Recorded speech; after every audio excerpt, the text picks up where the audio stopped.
The budget, the Senate building budget, you mean the whole thing put in the wrong gang?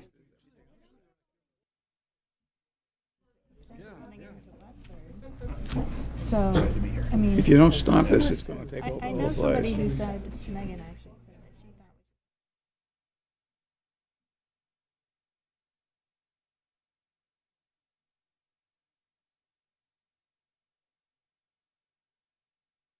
Resistance to any- We passed. Well, they already have the Regency. Yeah, but that's gonna be, they could have done that anyway. Thank you. That's probably what they did it for in the first place. Well, that's what I think too, Yeah. but I saw a reduction in, They used it to work out a deal. yeah, I saw a reduction, right, I saw the reduction.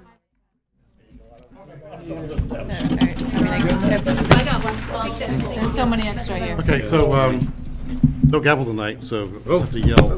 There's a gavel over here if you want to use one. Okay. So welcome to this special tri-board meeting of the Westford Select Board, School Committee, and Finance Committee. Call us to order at 7 o'clock, I guess, on behalf of all three of us, if I can do that. Scott, just for logistics-wise, the school committee is not in session. We don't have quorum. Okay, so just FinCom and Select Board. Thank you. So first, we'll open up with the Pledge of Allegiance, and let's have Dennis lead that. What? Hey. There's one over here. I pledge allegiance to the flag of the United States of America and to the republic for which it stands, one nation, under God, indivisible, with liberty and justice for all. There actually are a few things for open forum tonight, which might surprise you, but, so first of all, Chris and I were approached yesterday by the Westford Academy cheerleaders who wanted to have a bake sale to raise money for Zion's family to cover funeral and other expenses. So if you want to feel good about your community, we have teenagers who care. They wanted to use the common. We could not logistically get that done in time with open meeting law and so forth. So Tom kindly worked with First Parish. And so if you see some enthusiastic young high schoolers out selling baked goods in front of First Parish, either tomorrow afternoon or Saturday, not quite sure which yet, drop by and support them for a good cause. And thanks to First Parish and to our Academy cheerleaders for being such good members of the community. It's a time and date for that is Saturday, 12 to 3. Okay, great. Thank you. Saturday, 12 to Welcome. 3. Next for open forum, we've got some new members tonight of Finance Committee at least, so I'm going to happily defer to Christina to introduce her new members. Thanks. So we had 3 open positions on the Finance Committee, and our town moderator, Angela Harkness, had actually 12 applications, I believe. So she went through those and selected 3 people. We have 2 of them who are active in here tonight. One is Nate McKinnon at the very end, John Fryer right next to him, and then our 3rd member is Jonathan Leffers, who is not online. He is away, but he officially starts July 1st. So welcome. Thanks. And with that, I think, Kristen, you had I did have one thing, if I may. So throughout the course of the past month, the select board and department heads have been working to continue on our strategic planning process for the town. And I just put up a slide here for residents and people in the room that we are looking for public feedback and public comment. So we do thank those residents who came forward and filled out the community survey if they saw that on their social media feeds or while they were browsing the web. Now we have a more in-depth survey related to our strategic plan and our vision for the town of Westford. We also have a discussion board that people can write comments on, and we appreciate that interaction. The survey is open until August 12th. So please feel free to participate. You can scan the QR codes with your phone or go to this special website here. It's also all linked off the town of Westford's homepage. And we will also be going out into the community to do some focus groups and sessions. So not only meeting with boards and commissions, but if you belong to a civic group or an organization, we want to come to the fields, we want to go to your church, we want to go to your ethnic organization throughout this summer to gather feedback. So it will be a multi-process that we hope to get a lot of resident feedback and then report back to the community later in September, early October in a real strategic planning exercise for the entire community. So just wanted to highlight that this evening, and thank you for allowing me to do so. Thanks. Anything else? Okay, with that, we actually have introductions here. I think we all know who each other is. For the most part, we sort of introduced the new members, but just to be safe, for those who might be listening and not know who all the faces are, we'll go around the room quickly. So just say who, your name and what board you're on or what staff you are. As a staff, we'll start with Dan. I'm Dan O'Donnell, I'm the finance director for the town. I'm Kristen Last, the town manager. Mike Edwards, the Assistant Town Manager for Strategic Operations. Catherine Clear, Vice Chair of School Committee. Bill McDonald, School Committee. Christina Green, Chair of the Finance Committee. Scott Hazelton, Chair of the Select Board. Tom Clay, Vice Chair of Select Board. Chris Barrett, Clerk of the Select Board. John Cunningham, Select Board Member. Valerie Young, Chair of the School Committee. Christopher Chu, Superintendent of Schools. Heather Fitzpatrick, Finance Committee. Dennis Galvin, Finance Committee. John Fryer, Finance Committee. Nate McKinnon, Finance Committee. A few finance committee members Okay. online, too. Okay, so yeah, Yeah, by all we have means. three members online. So yes, if you're online and if you remember, please, I guess, do your own introductions in order as you can. All right, want to you, Finance Committee. I'm Harivarsha, Finance Committee.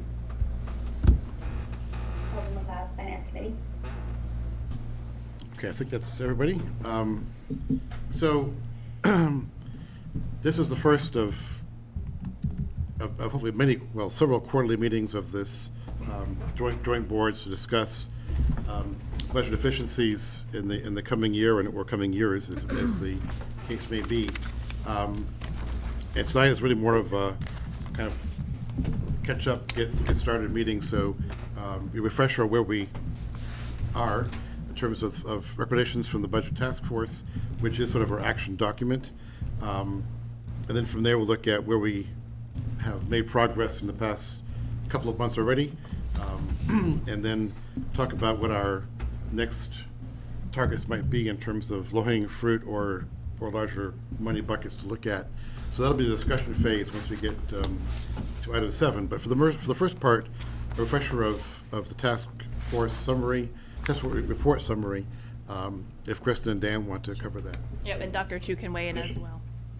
So, Sorry, was there a question? Okay, I thought I heard somebody say something.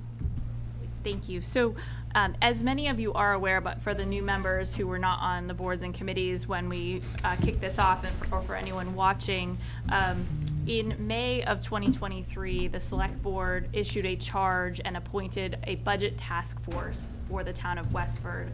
We knew earlier, a few months earlier, that we would be seeing severe financial challenges for fiscal 25 and beyond related to services and for employees here working at the town. We also wanted to compare ourselves to other municipalities about the services that we offer, how we offer those services, and how we want to move forward with that. So I travel along everywhere I go now with my budget task force report. The budget task force was comprised of myself, Dan O'Donnell, Dr. Chu, Valerie Young, Scott Hazelton, Tom Clay, Christina Green, and several other members of the public and at large. We spent the course of May through October split into two separate subcommittees, one reviewing efficiencies and revenues, the other reviewing benchmarking and other financial opportunities, and presented this budget task force report to your three board and committees in October timeframe.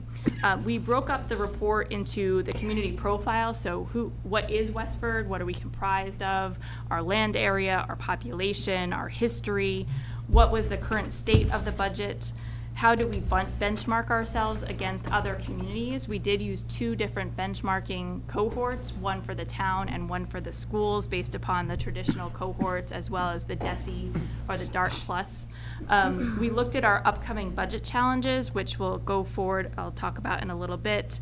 We talked about what potential revenue opportunities that we had, efficiency recommendations, and that will be the meat of our conversation this evening, and then potential budget impacts. And this document really laid the foundation of how we created the 2 budgets for fiscal '25. As you all recall, we went forward to town meeting and throughout the entire budget process with a non-override budget, which was ultimately the budget that we're going to be under starting Monday, July 1st, and an override budget that passed at town meeting but did not pass at the ballot. So over the course of the work that we did, we saw that the majority of the budget challenges that we were facing were related to our health insurance costs, our labor costs, our transportation costs for schools, our energy costs, gas and electricity, as well as several others. And we really targeted how we look at ourselves in terms of those places moving forward. So that's just a general overview and scenario. I don't want to go through everything because we had that presentation. It is up on the web. I don't know if Dr. Chu or Dan want to add anything to that before we go into the efficiencies conversation. Not for this group specifically, but just for the general public, I think one of the things that we heard even going into town meeting is that there was still some confusion as to what the budget task force looked at. And so when we had people who were saying, hey, can we have a budget task force just for the schools, they didn't realize that the budget task force looked at the entire picture and broke up into multiple groups to really dissect where we're at. And so I just think that's something I just want to echo and remind people that the work that was done by this group was truly comprehensive and looked at our entire budget throughout the town, which included both the town and the school budget. And this is just an administrative, we have a comment online that says, could you bring the microphones closer when speaking? The black microphones in front of you are only for WCAT, for the streaming on cable access and YouTube. The owl is picking up us in the room related to people on the Zoom, so if you are speaking, please speak up if you can, related to the owl. Let the judge at the Okay, I guess that's what takes care of the refresh for the budget task force. So I know we had several of the task force efficiencies that we were going to discuss tonight. So looking at fruit like the fleet, we want to start, Kristen, or Yeah, so Dan. Dan's going to bring up Dan's going to bring up a spreadsheet that we've been working on. So we have taken all of the lists of the efficiencies from the budget task force report and put them into a spreadsheet, and we've been tracking those of what we currently are working on. I've selected top 5 that I believe are doable to explore in fiscal '25. And then we have another list that we are continuing to work through and work on, and would love to get some interaction from the boards and committees this evening. I would appreciate if I could just go through the list first, but if there's any burning questions, please feel free to interrupt me. So thanks, Dan, for bringing this up. So the first efficiency that we've been talking about, and this is fairly easy, and first of all, before I go into that, I want to walk people through the spreadsheet that we filled out and the columns that we have. So on the far left-hand side is the potential efficiency. For this example, it's vehicles is the main heading. We have listed an individual or a department or departments working on the task. We have a column with savings or additional costs. So I want to be clear that efficiencies are not always things that cost less or cost neutral. There may be certain efficiencies that may cost more. Then the next column is the anticipated timeline that we see that we could either accomplish things or where we are on the potential timeline. And then we have a column related to updates where we have progress or we have notes that we want to add and include there. So just wanted to get people oriented to the spreadsheet before we dove in on that. So the first one is fairly straightforward. Right now, we have vehicles that are not highway vehicles, not water vehicles, not fire vehicles, fueling up at area gas stations. So the police fleet, The they town ended hall that. vehicles, as we'll call them, other ancillary vehicles around town are going to our area gas stations. And if anyone's been to our area gas stations, they know that the costs are quite high, and we can actually purchase fuel at a wholesale price and save some money there. So we had already started this project about 8 months ago to work on getting all of those vehicles a key card and access up to the highway garage on North Street. We estimate that our additional savings related to this would be about $40,000 per year. In this spring, we actually had a major power surge at the highway department that fried the entire system. The computer system up there was extremely old, and we could not, even if we wanted to do this upgrade, we were not able to have the new software talk with the old software. So it's actually a blessing in disguise that this system actually got fried, because insurance is paying for a brand new upgraded system.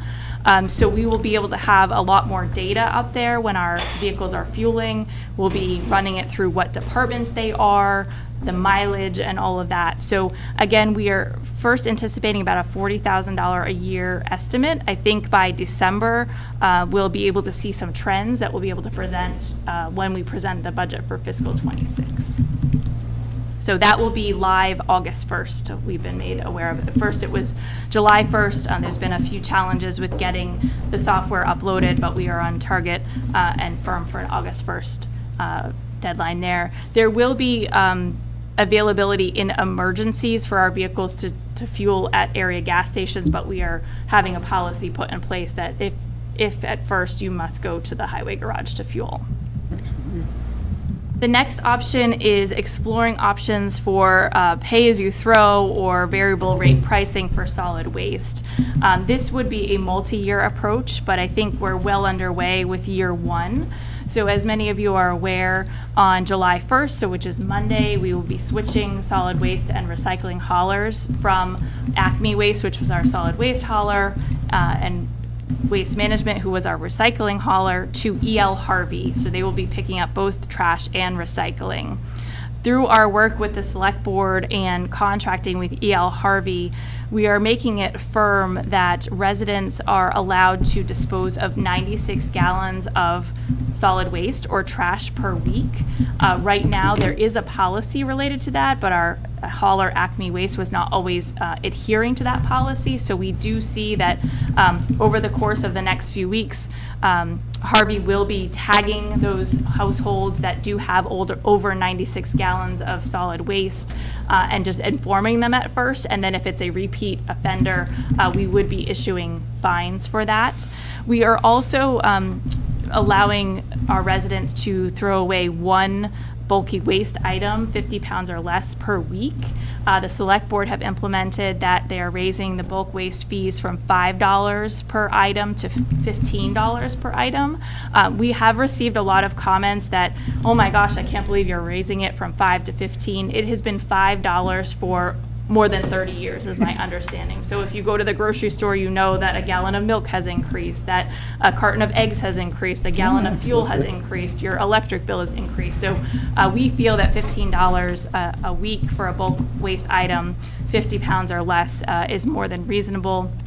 Also, Harvey, through our contract, will be taking bulk waste items over 50 pounds and larger than like a couch for a fee that a resident pays directly to Harvey, and that stays out of our waste stream. We do not get charged that tipping fee at Covanta. So we do see that in year one, even though we are not asking our residents to pay for their solid waste except for bulk waste items, that we anticipate that our waste will go down for tipping, and that there will be opportunities for us to see a reduction in the cost that we have to pay Covanta on the tipping side.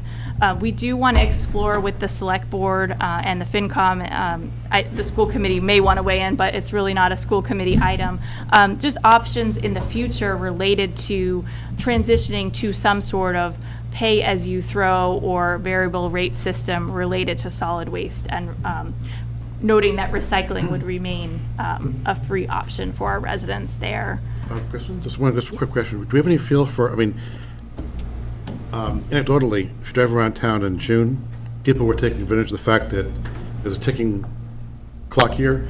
Do you have a feel for what June may look like for tipping fees compared to a normal month? Are we looking at a surge and then a drop-off? So I did alert the select board last week or the week before that I do anticipate a surge for June related to bulk waste as well as solid waste. We will have those numbers, I think, in late July to be able to present at that point in time. But my gut feeling is that we will see a surge in our tipping fee for June of 2024. The May tonnage was actually up, so that we saw a substantial increase there. It's just under $60,000, I think, for the month. So that was much higher than the rest of the year. Just through conversations with the hauler, because they've called several times about questions on whether to take certain items, larger piles of carpet, things like that, and we had to stick with our policies of if it's got a sticker, it's good. They have had to make numerous additional trips to the incineration facility over the last couple of weeks, so it's definitely going to go up. Nate? Just curious if there was any conversations with E.L. Harvey. I noticed in their contract with the town of Chelmsford that they are now doing, which also just started on a new contract earlier this year, they're now doing weekly recycling collection. And I'm just wondering if there's been any exploration as to whether or not that has a positive net impact on overall tonnage for solid waste.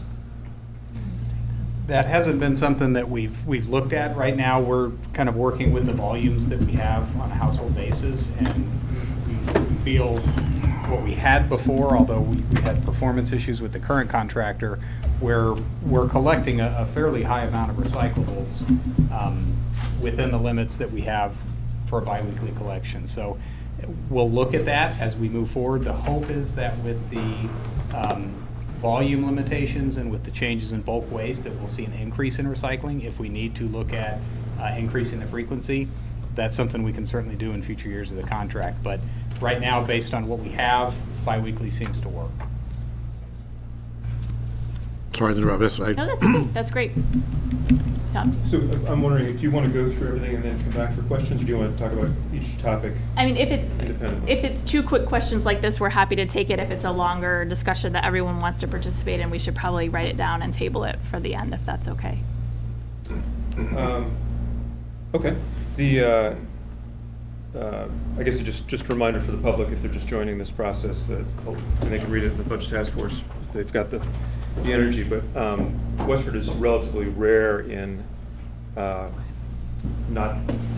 two things going on in Westford. One is we generate more trash than our neighbors, and the second is that we haven't shared any of the burden of cost over time with our between the town and residents. So I know that we're working on that and working on some proposals, and I can see here in the notes that that's something we're tackling early in fiscal 25.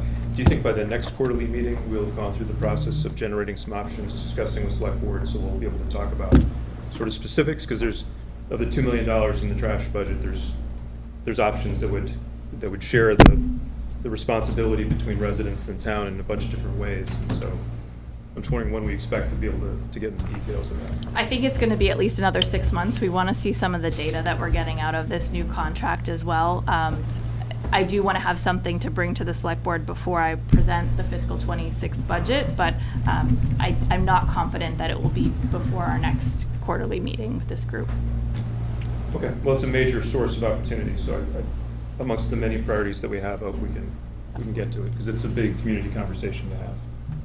Yeah, and Mike corrected me, I apologize. We are not going to be fining residents. We will be stickering residents and then just not picking up if those items do not meet that. So thank you, Mike, for correcting me on that. Yeah, I think that also kind of goes, the timing of that goes along with the need for additional data. Right now, we really have no information on what goes into the bulk side of the house. So that first month, we're really anticipating it's going to take the hauler, a few weeks really to learn the routes and to start understanding things. So we're going to wait until things are working very, very smoothly and then look at actually strictly enforcing the limitations on each house. So it's going to be a learning process on both sides. But at that point, we should, that's halfway through that first quarter, then we'll start having some good data that we can then begin building around the variable rate pricing model in that discussion. So, I just have a comment on bulk waste. Mike did a great job of pointing out that Recycling Commission website has a lot of options on free ways to get rid of all that stuff that you used to just slap a $5 sticker on and put at the curb. So it's certainly not the Recycling Commission's choice to have you pay. They're really trying to help give you other avenues that will be cheaper or free. My preference is E.L. Harvey makes no money at all off bulk waste, and it all goes into donation or recycle streams. I found new friends with Westford Metals, because, I mean, no sense, I mean, they don't burn, there's no sense putting it in the trash. It's banned. And, yeah, and then they'll use it. So, I mean, in small quantities, just say hi, throw it in the bin, and it doesn't cost you anything. So if you got old file cabinets that got no market value whatsoever, go see them. Dan, you want to move down to the next one? Thank you. The next one on the list that I have in my top 5 is review the Road and Bush lease. So if you've been following the select board meetings, we've been meeting in executive session related to the Road and Bush lease. That is at 65 Main Street, 73 Main Street, I believe, and over at Old Nab. So the Road and Bush building, the Frost building, and the Old Nab school. That lease, again, is good until June 30th of 2025. That was a 5-year lease at that point in time. The town is currently going through a space analysis study with Tecton Architects that is kicking off now, where those 3 buildings are part of that space analysis study. As you may be aware, the 51 Main Street project, which I will call the Town Hall Annex, I'm sure people will call it a Town Center building, whatever they may want to call it, did not pass at town meeting and at the ballot to move forward, and we have dire need on the town side related to our technology department that's over at an old fire station that's in a floodplain and woefully inadequate. We have departments here at the Millennium Building that was supposed to be a temporary building. You've been here for over 20 years. We have 2 departments in a very small conference room at Town Hall doing very different work who should have separate space. And we have departments at Town Hall who are really overflowing their space there as well. So we've been having conversations with the select board related to that lease. I've been having conversations with the chair, thank you for being here, and the executive director at Road and Bush related to the select board's conversations. That, again, has been an executive session because it was related to a lease of real property. It involves monetary items. So I can't really share much more with you this evening other than we have engaged in the conversations. We do understand what was discussed in the budget task force report related to the monetary items and the space needs, but that is one of the top priorities that I'm working towards over the next few months with the select board and the board at Road and Bush related to that lease. Sure. Kristen, you said that the space study is going to be including all 3 Road and Bush buildings? That is correct. Okay. Something previous said that was just the 3rd floor, so I just wanted to... No, it is all 3. I just wanted to clarify that. Okay. And then how will the timing of that study match up or not with the lease for Road and Bush and that whole discussion? I don't know if you can... Yeah, I can't necessarily talk about it in terms of the timing of a potential new lease or not new lease. I can talk about that we have pushed the architect to focus on those areas first to get some answers for the select board, and those will all be presented in the public forum. Okay. And the IT building is part of that as well, correct? Like the space needs of the study? They're right. We don't want them to stay there, but the architect will be visiting their space, reviewing what their needs are to see where they might fit in the future puzzle. Okay, thanks. Anybody else? Okay. Well, just Okay, yeah. something else that's in the budget task force report, and is the previous lease is a matter of public record, right? So That is correct. So it's for a bunch of good historical reasons, the lease rate, the rent rate has been very, very low, well below market. And I think that's because Road and Bush has done a lot of really important things for the community and continues to.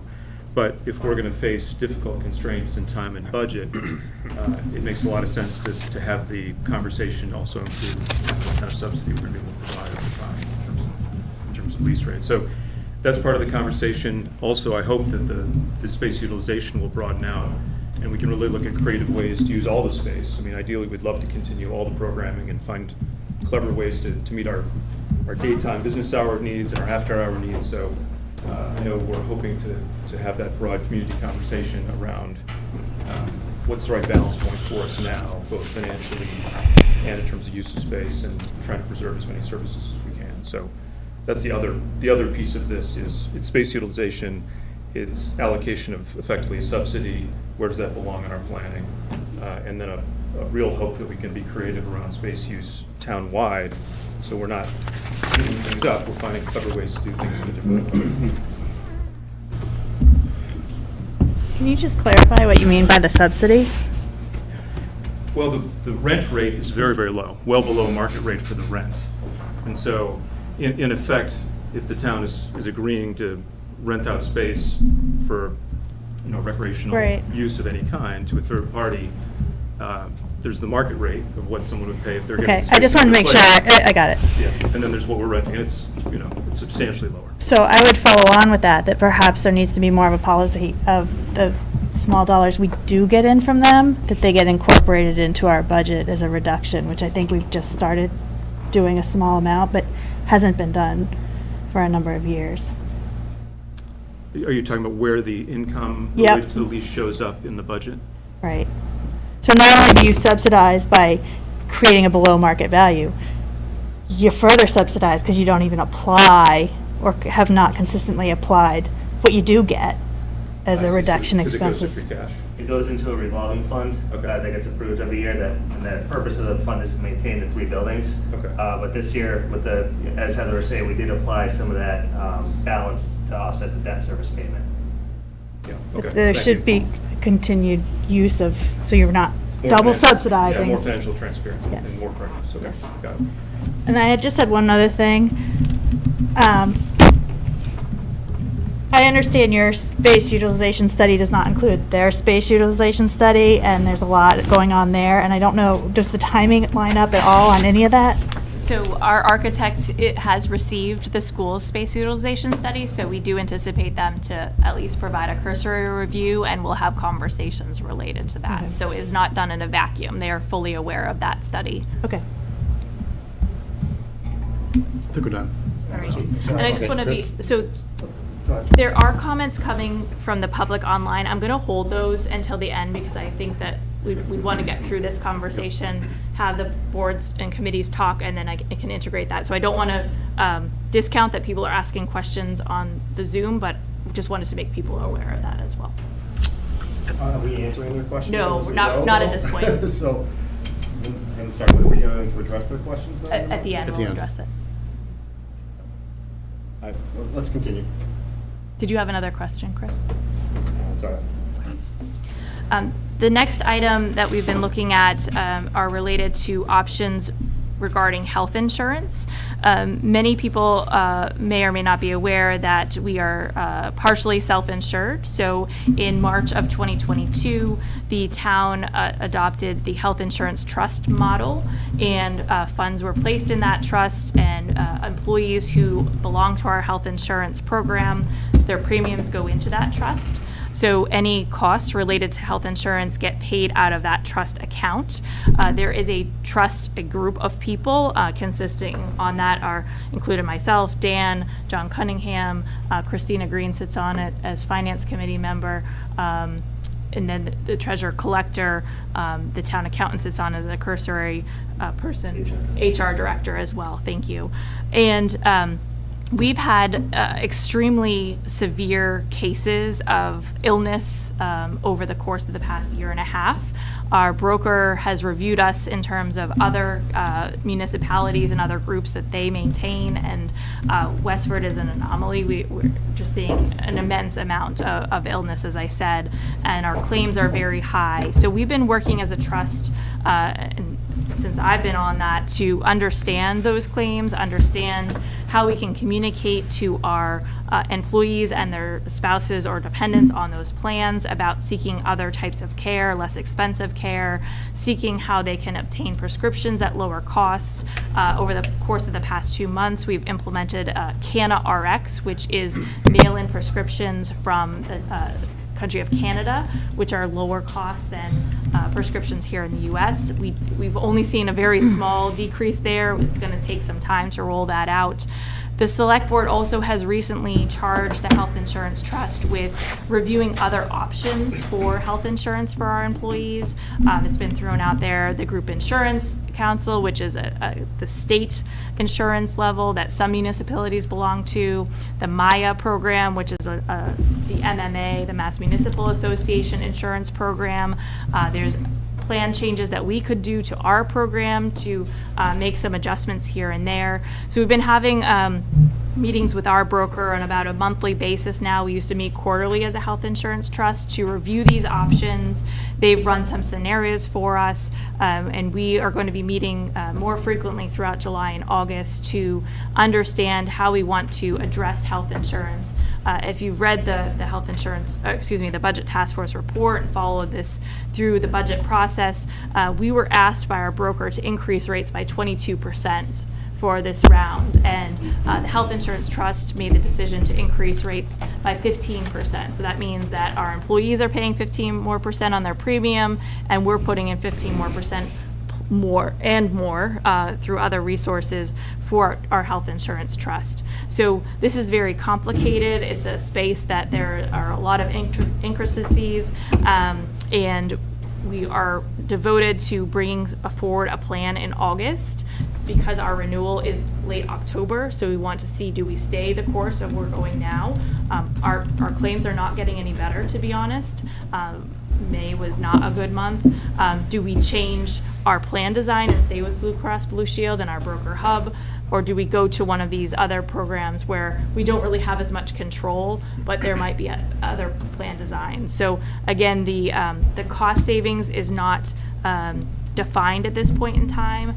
Also, just want to point out for this group, if we did move to another type of group such as the GIC or MIA, we have run out costs from our existing claims, and that could be up to $3+ million right at first. So we're taking this very seriously, and we are working with our broker as well as others in the community who are health insurance experts to understand where we're at this point in time. Dan, did you want to add anything to that? I will say that our projected cash balance at the end of this year is about over $500,000 better than it was last year, so we appear to be in somewhat better shape because we have supplemented the budget over the year, and our funding ratio is more in line with what the costs are, although May was not a great month, but we have seen some reimbursements come in that we've seen some savings. It actually grew our cash balance in between January and April, so that was a positive there. Are you talking the cash reserves specifically designated for The money in the health insurance trust, yeah, so that's gone up this year. And is there a second account that carried over from last year, or that get folded into it? It's all folded into Okay. one fund. I think they had his hand up first. Thank you. I had the privilege of observing the June 9th meeting of the Health Insurance Trust and had the opportunity to provide public comment there, and requested the trust, the Health Insurance Trust, take seriously consideration of alternatives, including the Group Insurance Commission, as well as the MIA. It doesn't seem as though at this point there's been any action involving those organizations. And I just want to make sure that as we're thinking about this, that if we're going to be serious about exploring the Group Insurance Commission or MIA, that there ought to be an opportunity for those organizations' leadership to come in and speak about what that means. So far, I think over 35 communities have switched to GIC, none of which have switched back yet. And for the past, I think, 12 years that they've been offering municipal coverage. And the only concern I had, I think is important to state, is not relying solely on the broker for information about other plans. Tom? So I know, Kristen, you've been talking with our colleagues in Acton who made this change recently. Do you know, I guess, like a per capita cost under their new plan versus our per capita costs now? Just to get a sense of it, because I know it's a big problem, but I never get a good sense of whether we're 20% above or 50% above or 5% above. It just would be a helpful sort of rule of thumb to help us gauge where we are with that. So there's so many different plan designs and so many different options that, are you meaning just take the let's take Acton, for example, take their health insurance budget and do a per capita assessment? Whatever their plan is, and I understand it's different. Right. How much is that per person versus where we are per person? Yep. It'll just help me calibrate, like, is my hair on fire? Is it like something we should get to when we can? You know? Yeah, we are trying to get there, and Christina and I will look at each other, because when we were doing the benchmarking for the budget task force, we tried to get to that, and some municipalities have their town employees on one health plan and their school employees on a different health plan, or they're combined, or there's something totally different. So we could take a snapshot in time of some municipalities, but it's not as cut and dry of let's look at your health insurance budget line item, because some of it is embedded in different line items of a particular budget. It won't be a perfect apples to apples, but it'll give us a pretty interesting signal. Actually, Acton is very difficult because all of their teachers are in Acton, the Bucksboro. regional district. Yeah. So right off the bat, it's really hard to pull that piece out and sort of attribute it to Acton to do that comparison. Right, I'm sure there's a lot of reasons why it's hard to do. I guess it just would be very helpful to, as a guidepost. Yep. If there's 35 other communities, maybe we can find one that's more like us, but that could be a helpful number for me. Does it make a difference at the same time we have to try and save money one way or the other? If there's another, regardless of what other communities are doing, we know within Westford we have to figure out cost saving measures. So to examine these other possibilities, like Nate was saying, you know, rather than necessarily going down the rabbit hole, because I know you guys were, I don't know how you survived last summer. You know, maybe we'd be better off focusing our efforts on putting that time and effort into just what the other options are, because this is very cost saving for Westford right now. You know. And if we were to change our healthcare plan, what does that imply for collective bargaining? So we do have to go back to the table and bargain with our unions. So it's not just, here you go, take this. There might be a trade-off in some way, and we'd want to make sure that it's as close to budget neutral as possible, but there is a negotiation process there. Anybody else? Heather? Just since we're talking about Acton, I did watch a couple of their meetings, and they have the same story, which is kind of, I thought, in Westford, Irma, and Acton, same story. Claims are high, it's unprecedented, nobody's around, so you don't know what you don't know, but hearing that, it makes me feel like everybody's struggling from the same thing, and I would agree with some of the other comments that you may not have to go back to the unions, but it's worth getting out of the situation we're in. Just sorry, one more comment. The benefit of both GIC and MIA is pool size, right? And the pool size here is incredibly small. And so what you spoke about in terms of significant claims experience that dramatically increase from one year to the next makes it very much a roller coaster from a price setting perspective, because you're self-insured. And the benefit of the GIC, for example, is it's a pool of 400,000 people. And so think about that, 400,000 people. So if Westford had experienced that this year and was in the GIC, it would not impact rates in the same way next year. It would not be entirely on our town to make that up. It would be spread across 400,000 individuals.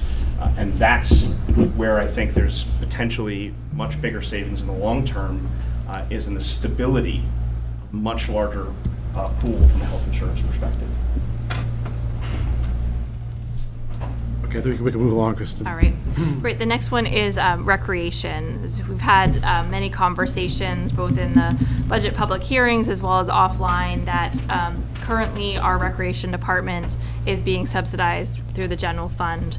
They do have an enterprise fund at this point in time. My understanding, and Dan can elaborate on this if I don't get it 100% correct, is during COVID times, the recreation department took a huge hit because people were not using the after-school program, which was, I believe, our greatest moneymaker at that point in time.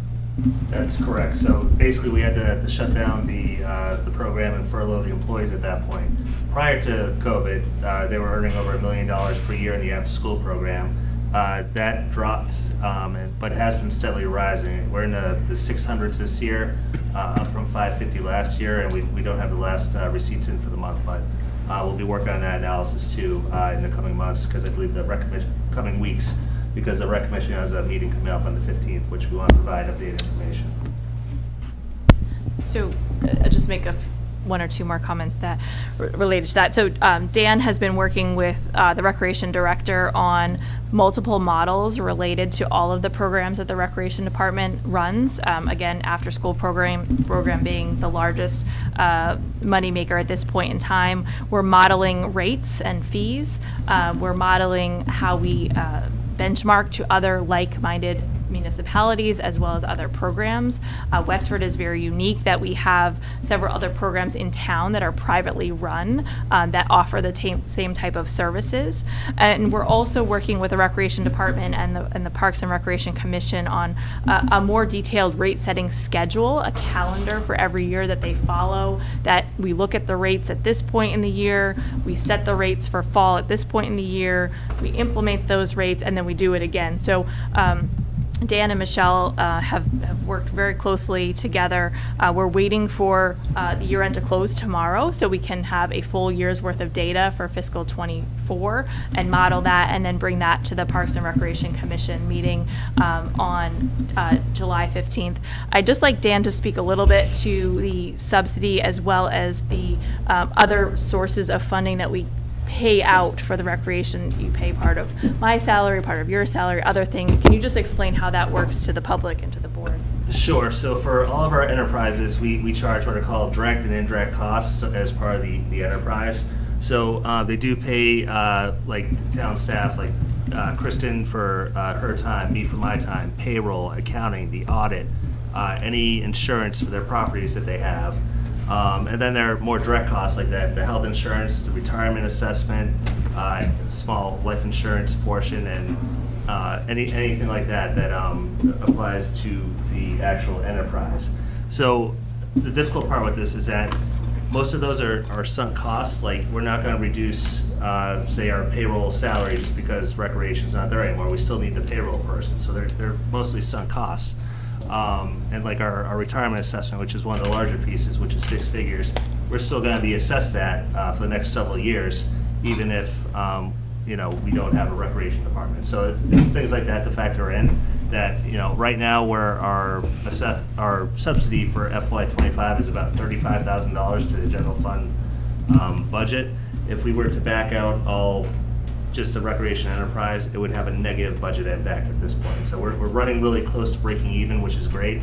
If the subsidy was $250,000, $300,000, it'd be a different story. So, but things are looking better. Programs are picking up, and we're hopeful we can make this work. Again, those are the top 5, the big 5. I want to just run very quickly through the others on the list. The next batch. I just want to run really quickly through the next batches on the list. The next 2 are financial based. They're not necessarily huge cost savings, but we see that there'd be resource savings. So right now, the town pays its employees on a weekly basis. We've been looking to change that in the next contract negotiations to bi-weekly. That would free up our payroll clerks and others who are doing payroll on a weekly basis to be more efficient related to that. We also want to encourage our residents to start receiving bills from the town electronically if they so wish or they're able. We know that the cost of a stamp is going up July 1st, I think in the 70 cents range, and we be reducing not only our postage costs but our paper costs for our real estate bills and our motor vehicle excise bills that are going out. So that may be a small item, but we're trying to look for every little bit we can get. We're also looking for opportunities to share services externally with other towns and other organizations. We were made aware at the beginning of June that our veteran service officer is moving to a position with Westford Academy. So we're actively seeking other municipalities who may want to share a veteran service officer and hopefully seeking, if not equal fees, if not equal budget, but a lesser budget in that instance. And we do have several leads. I just can't share them this evening as it's still a confidential piece. And we know that in the fiscal 25 budget, we were not able to fund the sustainability coordinator. So are we able to in the future look to other municipalities or our Northern Middlesex Council of Governments or others for engaging in our sustainability efforts? We're also working with the school departments and internally related to our public facilities departments. Right now, the schools has their own custodians, the town have their own custodians, the maintenance is somewhat shared. So we want to even that out a little bit more if we can. We each have our own human resources department. How can we potentially work together to find some efficiencies there? And related to procurement, we're all buying services or using contractors to do work or projects, and we don't necessarily have one centralized procurement process or procurement area. So looking at that as well in terms of shared services. Dr. Chu, I'll let you talk a little bit about the outsourcing of the special education drivers that you did in the fiscal 25 budget. Sure, that was something that we had identified for FY '25, and so we had a fleet of 18 employees who were providing our in-district special education transportation, and so we made a decision for FY '25 to reduce that department and outsource our in-district special education transportation to one of our contract providers, and we are anticipating that that would be a savings of about approximately $200,000. Great, thank you. We continue to look at our ambulance services. So in October of 2023, we did raise the rates for ambulance service, and we're working with the fire department to review those collections very frequently to make sure that we're collecting all that we can and to make sure that our rates are competitive. We're also working in the terms of the community wellness role. This was called out in the budget task force report that the town manager's office has an employee under this umbrella with the title Community Wellness Coordinator. The COA has a town social worker and outreach coordinators, and the health department has a regional community wellness coordinator. So that was seen as 3 separate departments. I can tell you that we've been meeting on a quarterly basis with those 3 employees and their department heads related to that. We want to be really clear that the community wellness coordinator for the Board of Health works for not only Westford, but 3 other municipalities. So that is not a full-time employee serviced for the town of Westford. They are a Westford employee, but their hours do not go 100% to Westford. So I'll have more information for this group at our next quarterly meeting related to our work related to community wellness. Related to the Council on Aging, that was another area called out in the budget task force that our senior population is growing, but our costs are lower than other municipalities. So we're seeing how we fund those. I think there's some more information coming out in the state budget related to their grant that we receive, as well as there was discussions in the past that the COA does not charge for van rides. There's a donation based right now. Dan was able to work with the transportation coordinator and get some more information about how many rides we're doing, where we're doing those rides, what the potential revenue would be if those were a paid service versus a donation service. We know that we don't want to push our seniors away from using these transportation costs, so we do have a bit more analysis to do related to this, but we're starting to be able to put numbers to those types of rides on a quarterly and yearly basis to understand that. Related to dispatch, again, this was a really difficult item to benchmark ourselves against other communities because dispatch sometimes is directly in the police department, directly in the fire department. Here in Westford, we have our own communications department. So we are still investigating dispatch. We had not put in the budget a 12th dispatcher for fiscal 25 that was in the fiscal 24 budget. And we are still looking at, is there an opportunity to regionalize with Westford being a host, as we did renovate that area of the police department for the communications division in the past. So again, I don't have a lot more information related to this, but we're still moving related to that. For vehicles, we are looking at how we might be able to service vehicles all at the Department of Public Works. I know that some have thought that this may be a cost-saving measure of not sending vehicles out to be serviced by local mechanics or other departments. We have not done an extensive analysis yet, but this may not be a cost-saving opportunity. We know that we would most likely have to hire 2 to 3 more mechanics to handle the fleet that we have at this point in time related to the police vehicles. We're looking at bringing fire fleet maintenance under the DPW, as well as that mechanic under the fire department we know will be retiring in about a year or less. So that is still under investigation. I have frequent conversations and workshops with the DPW director and the fire chief related to that. We also are looking at how we maintain our vehicles, how we have asset management. We're currently using the Brightly software program to document all of that. It is taking a little bit longer to input all of that data on our vehicles into that system, but we hope to be able to see some trends in the future. And I think it's helpful that we use a 5-year capital planning process now, and we will continue to use that and hopefully be more robust in that capital planning process. And we're always looking to purchase hybrid or electric vehicles if we can for certain fleet, first related to our Green Communities designation, but also policy of the Select Board and the goals of the Clean Energy and Sustainability Committee and the Climate Action Roadmap. And then Dan, if you want to just scroll down to other, this was the catch-all. I don't necessarily like having an other category, but these really didn't fit anywhere neatly. We want to make sure that all our boards and commissions and departments are reviewing their fees on an annual basis to make sure that we're in line with what services are provided, and that we're covering the cost, and that we're also competitive with our area municipalities. We did this in the fiscal 25 budget and want to continue to review, considering using the cemetery sale of lots and other fee revenue towards the operating budget when it makes sense.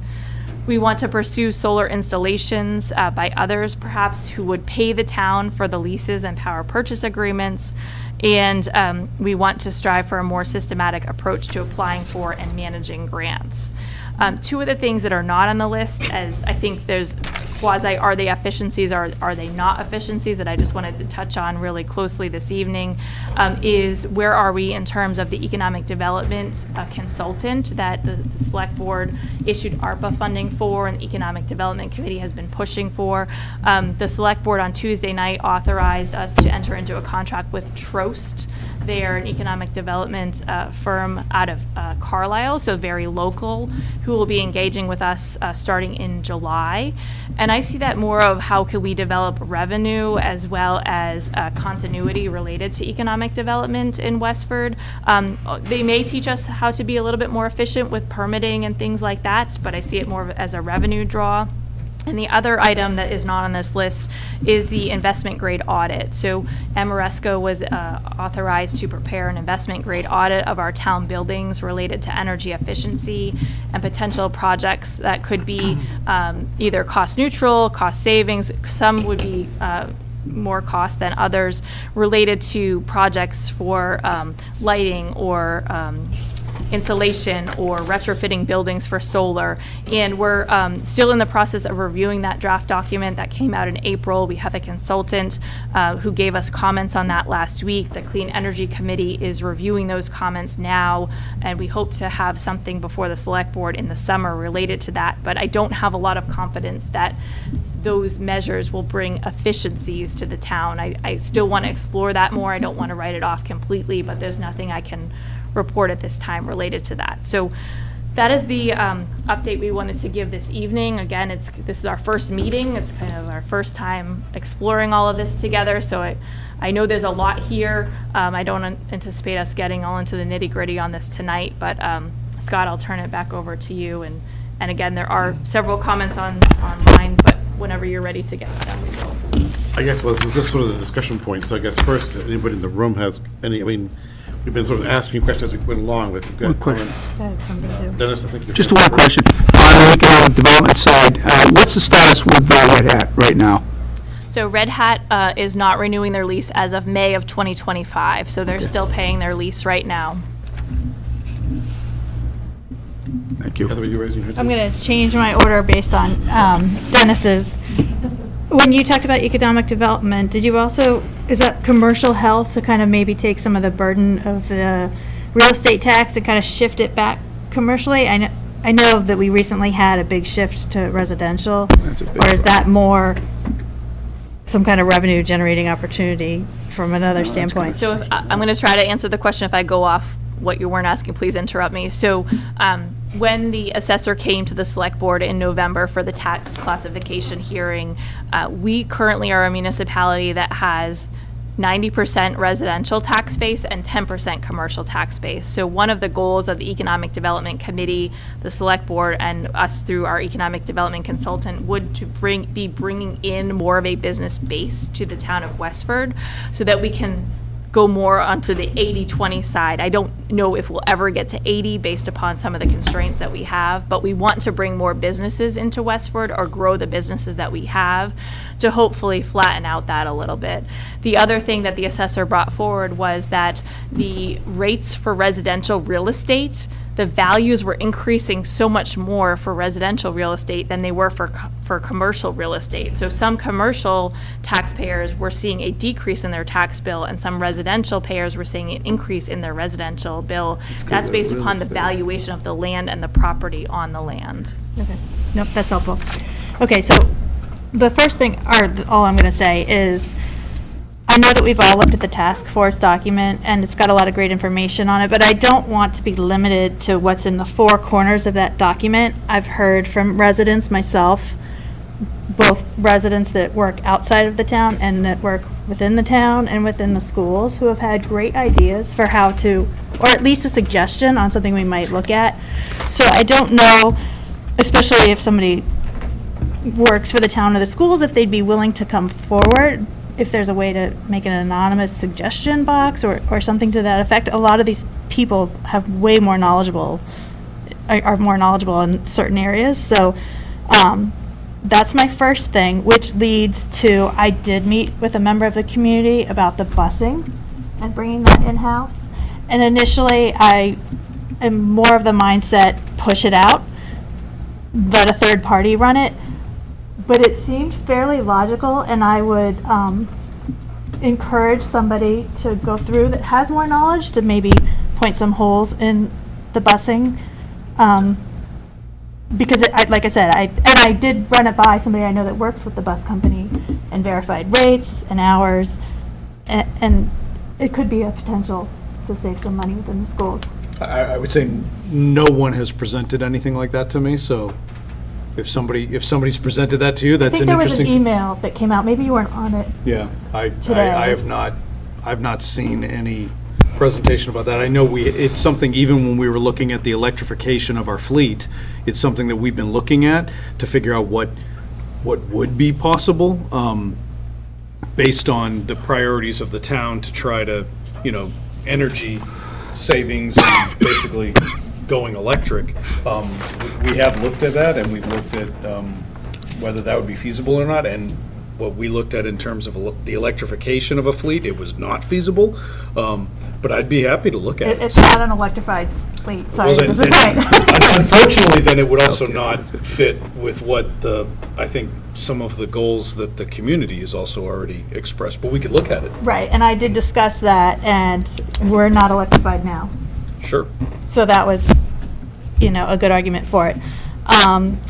And just to keep my focus on the schools a little bit, because that is a big chunk of the budget. Another thing that I'm kind of hearing is, the start time focus and the school, the redistricting and the building, and it all seems kind of jumbled together, and whether the cart is before the horse or not. And so I think some clarity around that might help some of the community, and maybe we'll find that something should be done in a different order. I don't know, but I just know that that's something that I've heard.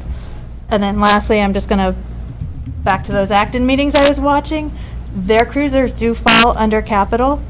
And it was also interesting that their capital, and I know that they share with Foxborough, but their capital was like $1 million at their annual town meeting, and ours is significantly more. So that's all. Let's go Chris first. Well, I just wanted to build on your question, comment about the school space analysis, because I did hear, and I did bring a resident to you, Chris, at a town meeting, and I heard from others about interest in school consolidation, and we did have that email that came across I know you've talked about it in your meetings, but just because we're on TV again, maybe just a quick 2 minutes about what you guys are doing in that regard in terms of looking at consolidation options, if you don't mind. Sure. So we are right now in the process, we are in the MSBA process. We've been invited into the first round looking at a potential project at the Robinson School. We'll have more information in August. That's when our timeline will begin as far as the information that we'll have to collect for the MSBA as they begin to look at that. We submitted what was based on the report that we had done with SMMA. We looked at the needs in our buildings, and we had identified that Robinson was the building that had the most significant needs to it, which is why we put that building forward to the MSBA process, and it was accepted into, I keep saying the MSBA process, so forgive me for that, but it's a very lengthy process in general. Massachusetts School Building Authority, thank you, Catherine, for reminding me that people don't like acronyms. So the Massachusetts School Building Authority, which is the governing agency that helps communities look at school projects and provides a significant amount of reimbursement to communities if they are selected into this process. So right now we have a potential project in the works, and in one of our last school committee meetings, I can't remember if it was in June or at the end of May, Jeff Goodwin came to the meeting and we talked about our master plan and looking at what our 10-year capital plan is one aspect of our master plan. And so, do you remember the date of that meeting, Valerie? Yeah, the most recent June one, we presented that. That would be a helpful thing for people to look at. There was actually a pretty good presentation that took place at that moment in time, and there was significant conversation amongst the committee about what that master plan looks like. Kind of back to your point, Heather, which is the cart before the horse, right? As we're looking to see one aspect of the master plan is we know that we need to look again at whether something happens with the MSBA, with the Robinson project. If that happens or if that doesn't happen, that triggers a number of the projects that we need to do. And we want to look to see how will that impact the districting amongst the schools? How will that impact potential grade level configurations? If they tell us that based on their experts and the people that they bring in as outside people and look at what our needs are, if they'll have certain recommendations for us, the town will then have the decision whether they support that and whether they want to agree with that and move forward with it.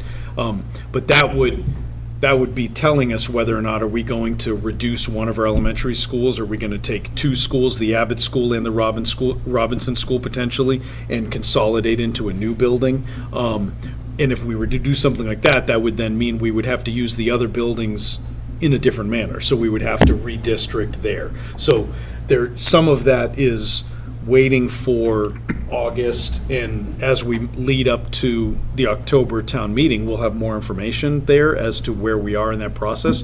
But at any rate, the MSBA process is like 5 to 7 years, right?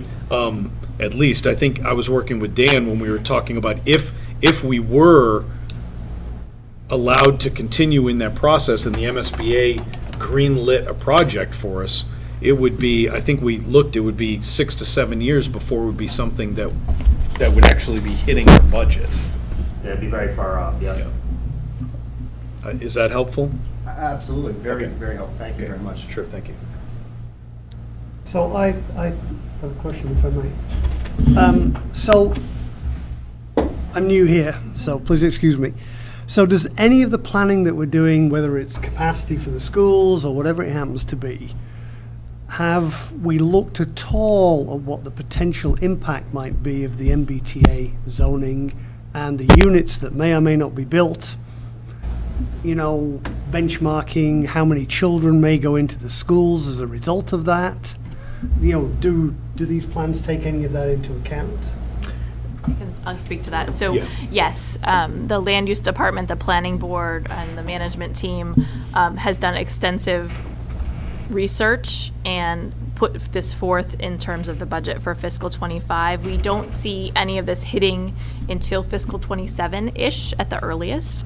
So in terms of revenue, if MBTA were to be developed, we'd see a significant increase in permit fees coming to the town. Again, Can't those get a are train to come one-time out costs, so we can't guarantee those every year. We are estimating the property taxes related to those items.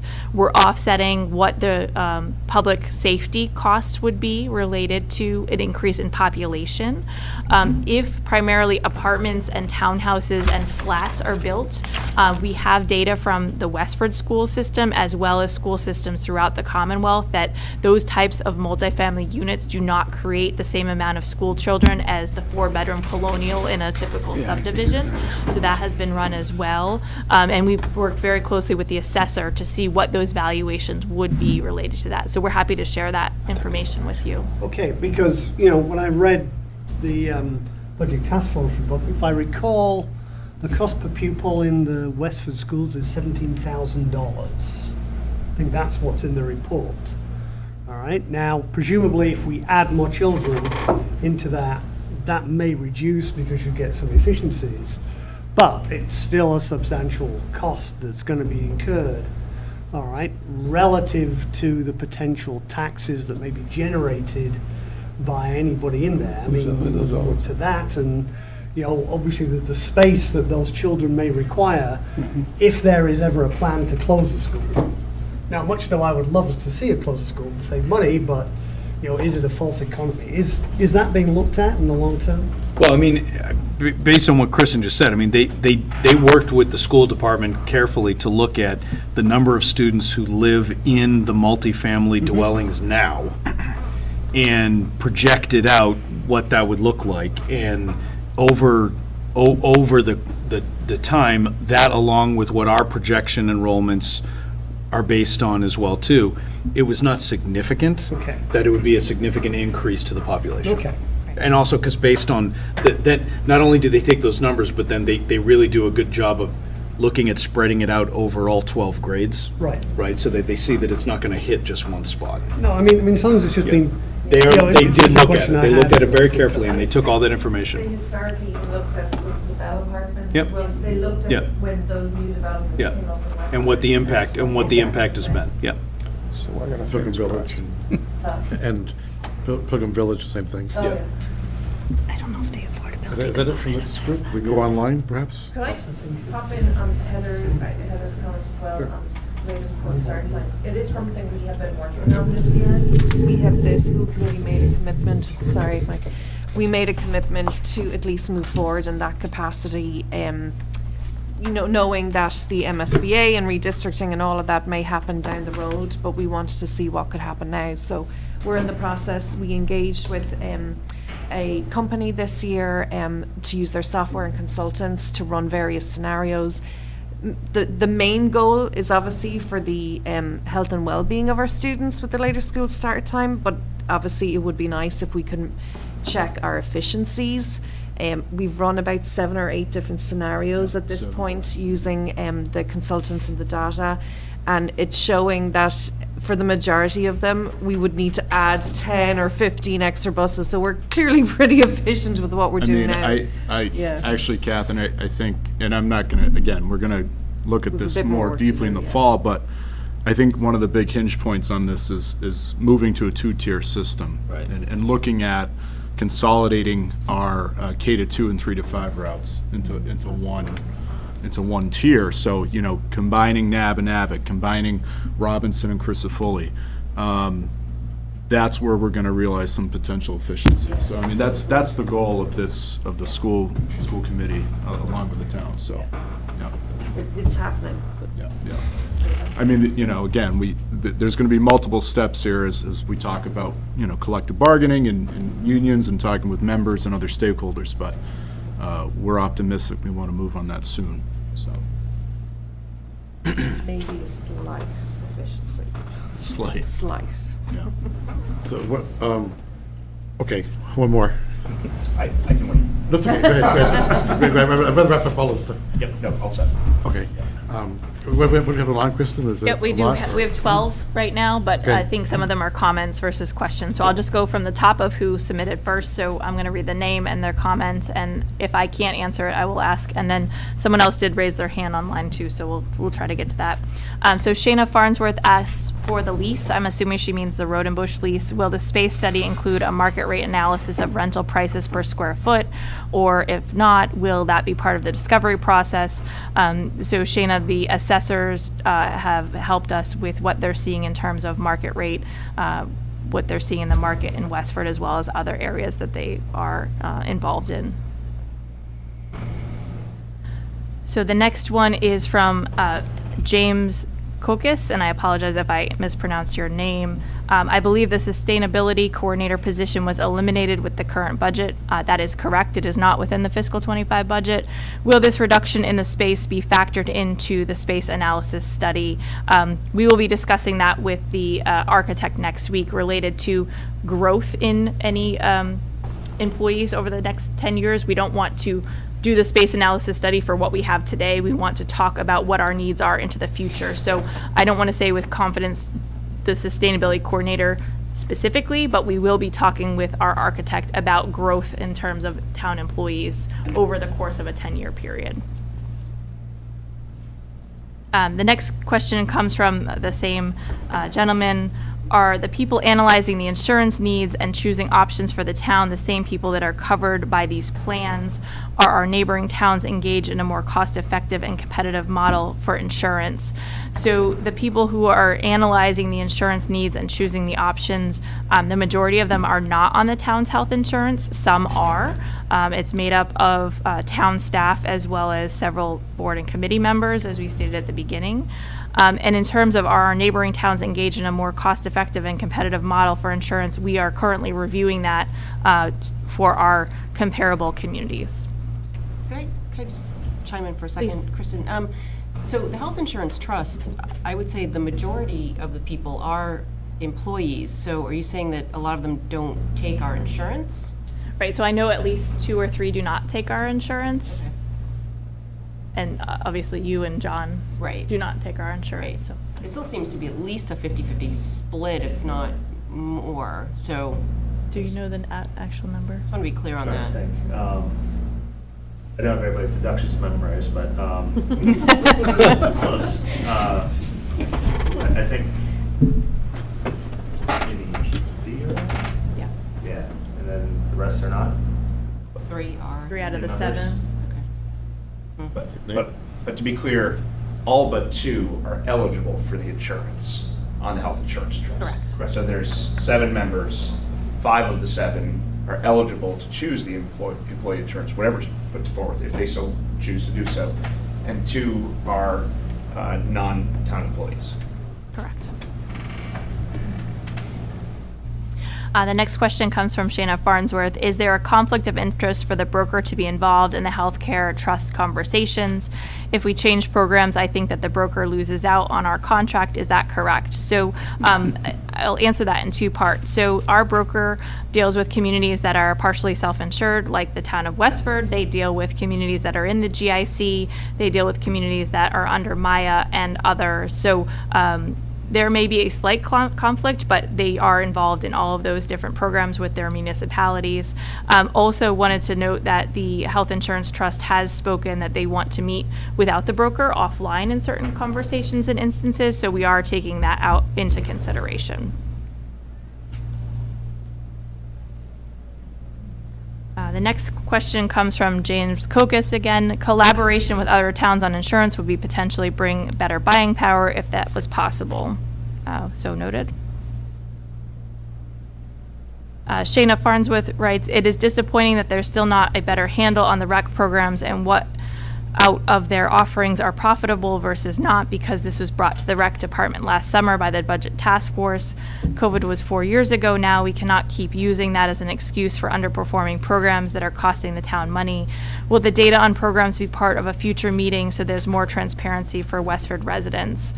So Dan, I'm going to partially answered that, but probably pass that over to you. There was some additional data presented to the Finance Committee in January.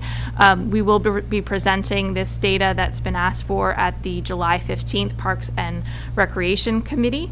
Any additional information on that? Yeah, just like I said, right now where the recreation enterprise is a smaller subsidy, it's working for the town. Eliminating the recreation enterprise would have a negative impact on the overall budget. So right now we're close to being fully self-funded by like 35,000 short. But if we chose to not run the rec program, it'd have a six-figure impact on the budget. So right now we're in a pretty good spot, and the numbers for this fiscal year are looking pretty good. They're running better. So hopefully we can improve upon that.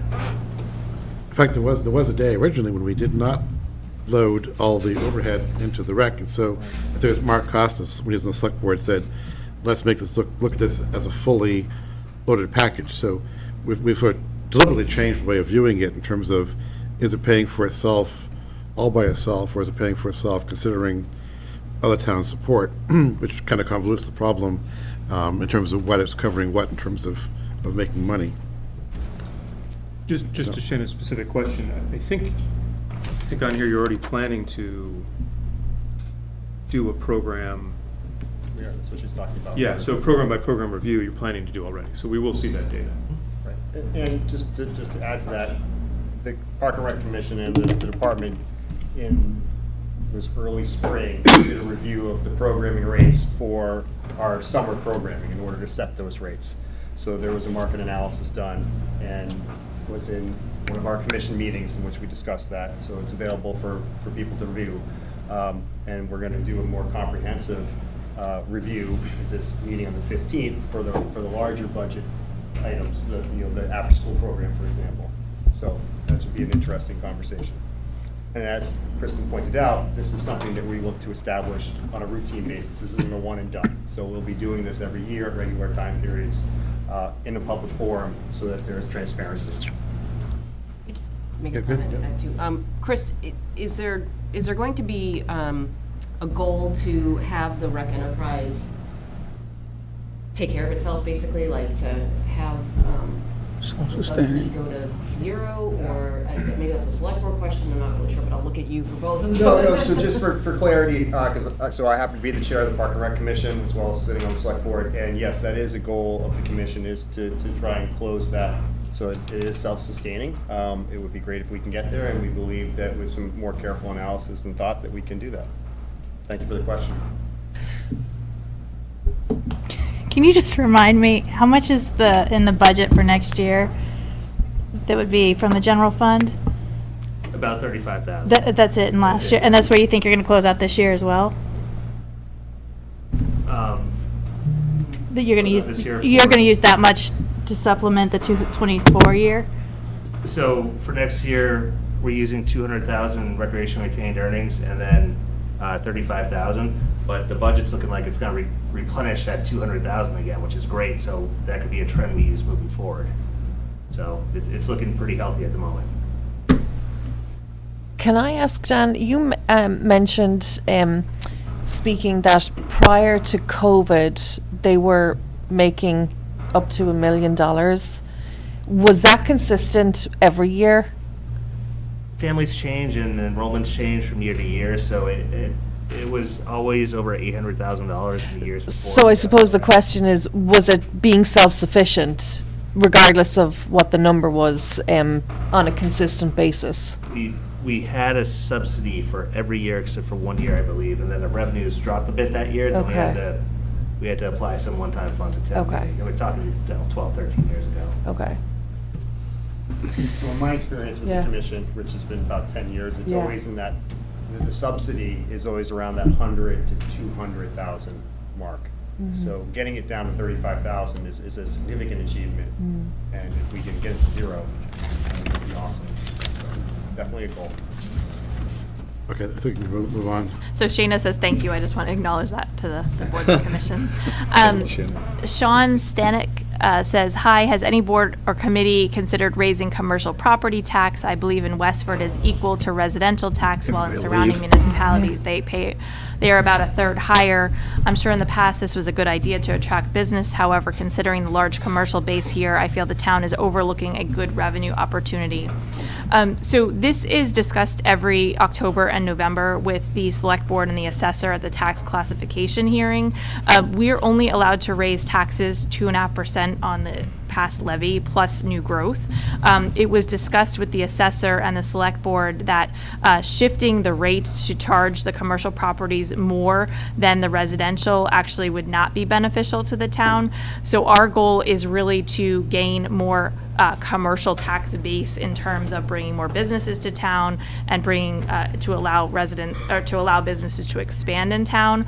This works for municipalities that have a really large commercial tax base. Again, we only have 10%. Chelmsford or Marlborough or Framingham have more of like a 40 to 30% tax base commercial, to the other side residential. So I encourage you, Sean, to reach out to the assessor if you wish, who can really explain that a lot better than I can. But I don't know if anybody wants to provide any additional input to that. Well, it's also the case that some of those commercial properties are small, so you know, the local garage is a commercial property, and we don't really want to push them out of business because they're mom and pops as well. So the number of actual large commercial property owners is even smaller than that 10%. And then if you double your tax rate on that 10%, the other 90, you're only going to see a change of about 2%. So you don't really materially help the homeowner. You do drive business out with sort of the logic.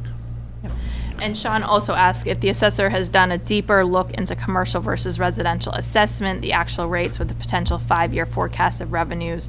I believe that Will does this very frequently, and I would, again, encourage you, Sean, to reach out to the assessor's office if you can. If you want to send either of us an email, we're happy to respond to you directly and answer your questions. The next several questions come from James Kokis. While budgets are tight, does it make sense for all of our vehicles to be electric? Can we aspire to that? But we can aspire to that, but would it make sense to buy basic vehicles for low usage situations and run vehicles longer, since vehicles last longer these days? I think we can just take that question. I don't know if anyone wants to answer that. I mean, we also do some hand-me-downs, right? So the frontline police vehicles, for example, those are the newest cars, typically, or SUVs. And then as they get long in the tooth for reliability for patrol, they get passed down to perhaps town hall departments where there's less mileage, less urgency to the reliability. So we kind of take care of that alone with the newer fleet going into the highest use, and then the older fleet being retired internally before it gets retired. You know, Or we good. trade it in when we are purchasing a new vehicle. Scott? Dennis? Sorry. Yeah, to that point, we had discussions with the chief of police during the budget period, and he was tracking the cost of the hybrid vehicles because he was initially running into increased costs of these vehicles. They were breaking down a little bit more, and I just wanted, has there been any follow-up on that, and what's the current status with regard to that? Dan, do you have any information on the vehicles? Not in front of me. We can definitely get back to you on that. Gasoline's definitely a lot cheaper with the hybrid vehicles. We saw a large savings there.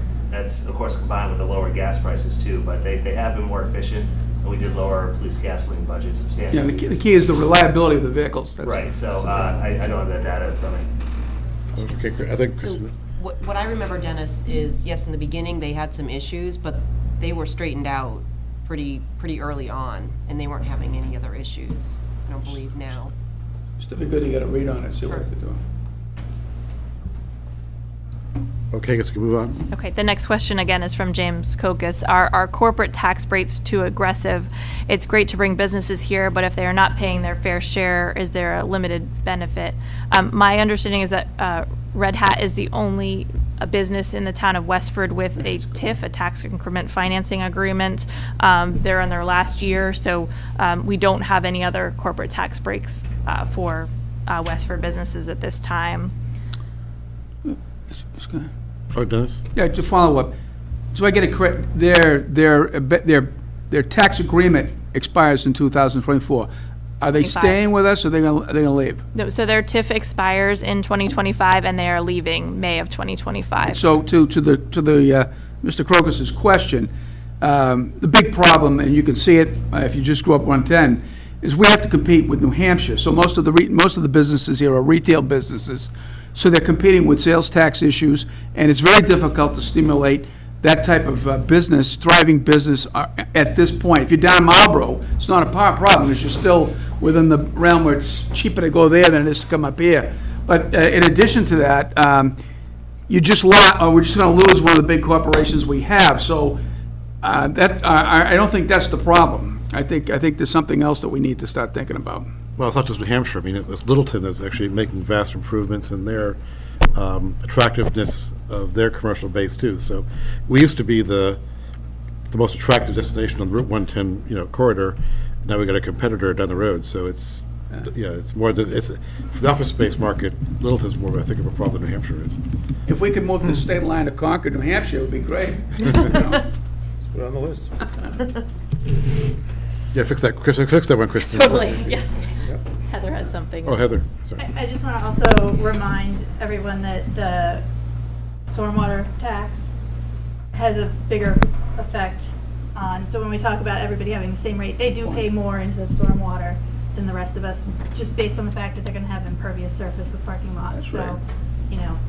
They already have kind of a little bit of a penalty compared to a resident. Good point. Again, James Kokas, electrification of our fleet is a very expensive process. Is there time for that? All parties and mindsets are not going to be happy with the cuts and efficiencies. And then finally, the General Services Administration GSA procurement vehicle can be used for a variety of types of purchases, from vehicles to IT, and offer significant cost savings. Our department's using this vehicle. I use it for the USAF, and all savings of a significant amount of money. So the town of Westford is required to be compliant with the Mass Chapter 30B, which is our state procurement law, which requires us to go out to bid for all types of services, vehicles, supplies, construction. So we do use those typical type of vehicles. And I'm using vehicle not as a automotive vehicle, but a vehicle for getting our costs as low as possible related to our procurement. Isn't there also a mass bid list, so that if Yes, we're buying? there's the mass bid list, So correct. the price is, the state negotiates a price that we get to benefit from the mass market. That is correct. So that's all I have for online comments. I do see Hari's hand raised. So I have one question about the school transportation, right? If we were going outside or inside, is it all or nothing process, or we can say, okay, we want middle school and middle school and high school outsourced, but keep elementary in-house, and based on that we can go full on board or come back? Well, in short, we have just signed a contract, a 3-year contract with a bus company. In terms of that contract, talks about the number of buses that we are expecting to need. I'd have to review the contract again to see if it dictates whether it's, who it's picking up. I mean, Hari, your point is interesting. If we were to, have a different way to transport some students versus other students, the basis of the contract is to provide transportation to all of the students in the district. But I don't think the language specifically says whether or not we would be able to break it down and do a hybrid version of it to that. But we did just engage in another 3-year contract. So I asked because the question I asked was agnostic to our 3-year contract. Now I learned about the contract. So any school transportation in-house can only start at the end of the current contract, right? So even if we talk all about it, we cannot take any actions until the contract ends this term. I just heard Dennis say, yes, that's right, over here, and I was listening to you, trying to make sure that I was understanding what you're saying. Take it from me. We couldn't make a change until the contract is. Yeah, that's correct, thank you. Thank you, Dennis. Just one, Yeah, Tom? one short point. So back to something that Heather brought up earlier. So Kristen, if people on staff or parents or members of the community want to suggest an idea, make sure that we're giving close attention to something, what's the best way for them to engage in this? Yeah, so I think if, I would prefer them not to be anonymous and to be able to call me or to email me at klas@westfordma.gov, and that email is under the town manager's page of the town website. The phone number is 978-692-5501, and we're definitely happy to take any and all ideas. And Chris, I'll let you state your contact I was going to say, I'd be information. happy to receive any questions. You could send it to me, cchew@westfordk12.us. Yeah, okay, if you're done, okay, yes. Sorry, go ahead. Hi, everyone. Mark. Hi, everyone. My name is Jonathan Ash. I live at 13 Depot Street. As Kristen stated earlier, I am the chairperson at the Road and Bush Community Center, and I just wanted to comment briefly about the Road and Bush. We're actually coming up on our 50th year as a community center here in Westford, where the property, as many of you probably know, was a high school at one time, was the high school here in town. It's gone through many iterations, but for the last 49 years, it's been a community center. We hope that it stays that way. About 4 years ago, the Road and Bush Community Center was given a 5-year lease. That lease did talk about, I think it was 4 5-year extensions, 4 additional 5-year extensions. And I think the spirit of that lease was to have a long-standing relationship as a community center for the town of Westford. We provide all sorts of great services to the town and the community, and whether it's during the day, during the evenings, during the weekends. I want to encourage all of you to come to the farmers market that starts this Tuesday and will be held every Tuesday throughout the summer. It's just a really great organization that provides great services to the town, and I hope it doesn't turn into additional office space, personally, because I think the town will lose out in some of the wonderful, wonderful things that they do for the young people, for the teenagers. We've had several Friday night dances where the schools don't do it. We do things for all people of all ages, and I think it would be a real loss to the community. I understand that there's been a lot of communications about the lease and about what might happen with the Road and Bush Community Center. Some of it's coming out and is going to come up in the reports that are come up in the next year. But I understand some of the lease negotiations might have been happening behind closed doors, and I understand the reason for that. But I hope that discussions regarding the future of the Road and Bush Community Center are brought to the town, and that the town can decide and provide some more input into what happens with it. So, thank you so much for your time. Thanks. Appreciate it. Valerie.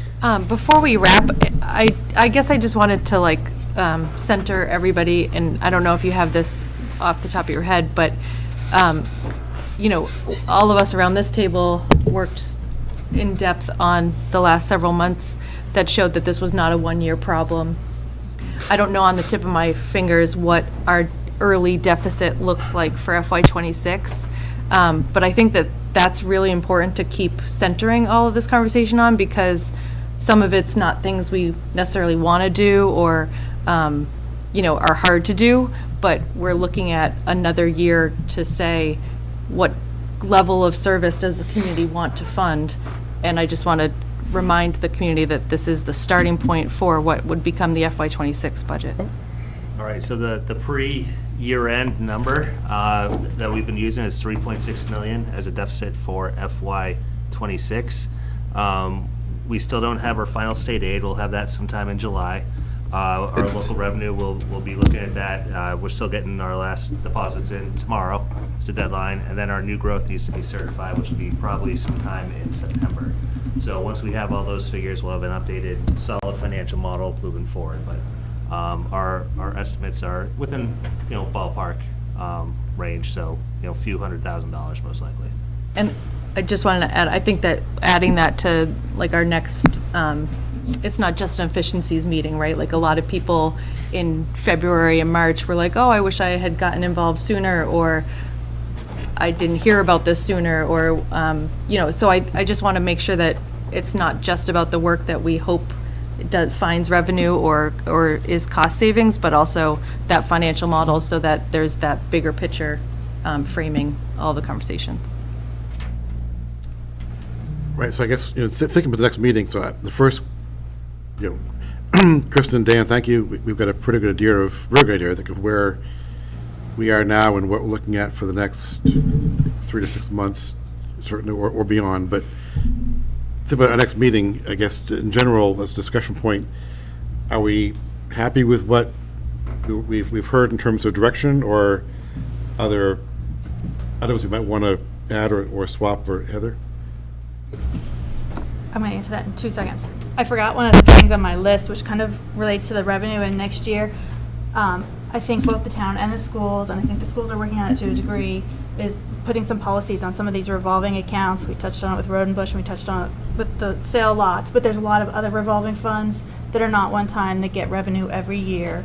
And I think that there should be a policy, and I'd love to see it on this list, so that we aren't accumulating balances. As far as what you just asked, what I'm hearing, and I might have a different group, is that budget season's coming. There was a lot of capital talked about at the last school committee meeting, and I hear that residents want to see a lot more action a lot quicker, so that if they're asked to support an override at the next town meeting, they can see some pretty intense and aggressive work. That's what I'm hearing. When you say action, can you clarify that a little bit? Just movement on some of these things that are, I know from my perspective, when I looked at the recreation and it said 1/1, I actually shot Dan an email and was like, you have an update besides 1/1/24 when it starts? Those kind of things. This was in the packet, and when you see stuff like that, it seems like things are slogging. Does that help? Dennis? Yeah, and the other thing that we didn't touch on was, we went through the budget, we had, there were about 10 or 12, and I'm talking about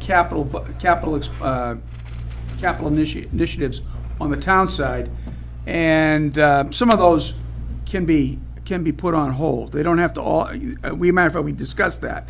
Could some of these be basically put on hold? And if you're, that may be one way you want to go. And as far as the issues that were brought up, I was off the town email, but I did send to Christina and to Dan my recollections of about 11 issues that came up during the course of that discussion that you may want to look and maybe share with everybody else. Okay.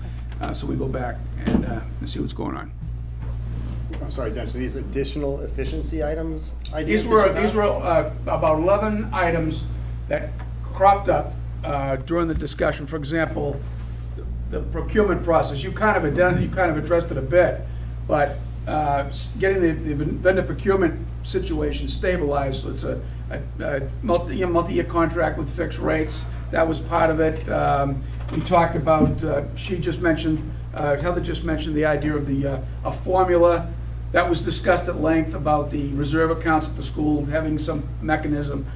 So I kind of captured all those, and I sent them to Christina and to Dan, and they're certainly welcome to share them with you.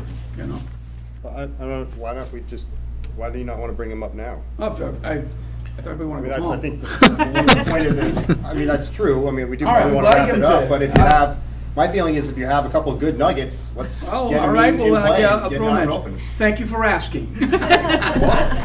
So the first one was the procurement. That came up pretty early on, that we're going year to year on one year and out. We need to get those extended and fixed on those. I think Kristen did mention, or made reference to the improvement of the vehicle fleet.